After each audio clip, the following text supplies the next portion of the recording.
kulan wacan oo wanaagsan daawadayaal soo dhawaada Hatf Media ayaan ka daawanaysaan qodobada wararka aad ku daawan doontaan waxa qayb ka noqonaya mar kale ayuu ka dhex qarxay dagaal siyaasadeed dowlad goboleedka Galmudug iyo Villa Soomaaliya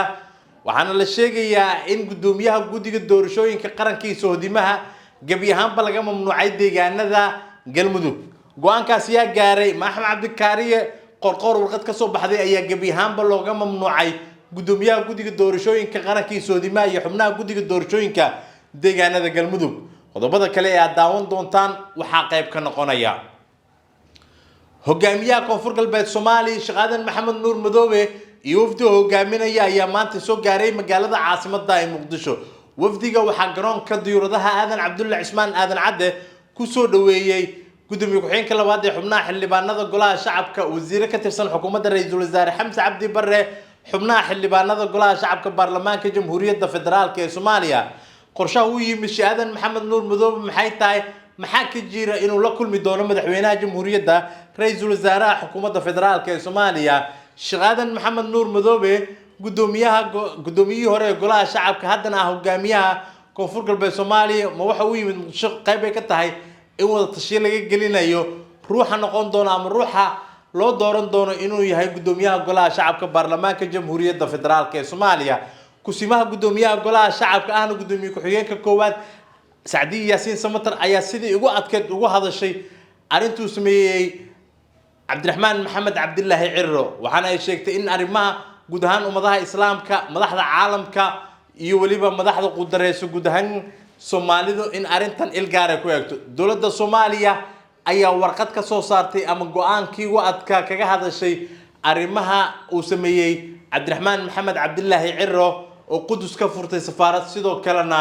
Tel Aviv kulamo kala duwan kula qaadanaya madaxweynaha dalka Israel iyo ra'iisul wasaaraha dalkaasi Benjamin Netanyahu qodobadaas ayaad ku daawan doontaa soo dhawaada ayaan idin leenahay akhyaarta qadarinta iyo qiimaha inaga mudanina daawanaysa aynu ku bilownay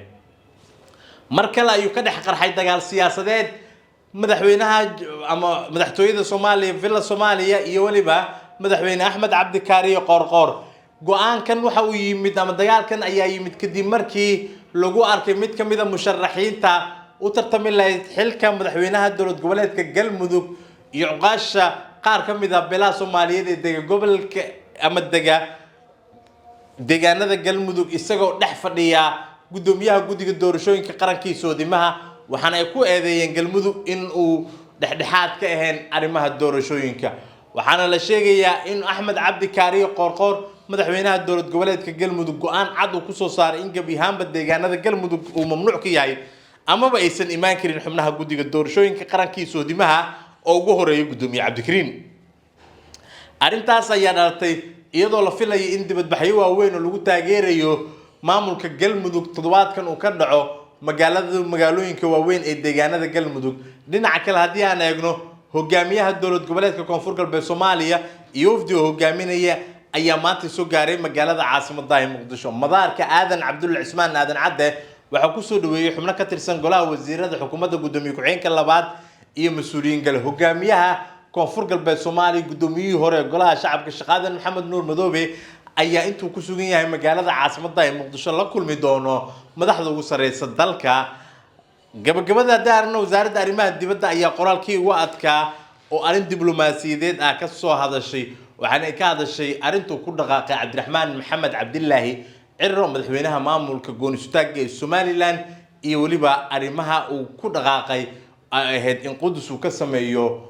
sida la sheegay halkaas uu ka sameystay safaarad waxaana intaa lagu daray dowladda Soomaaliya in mar walba ay ka go'an tahay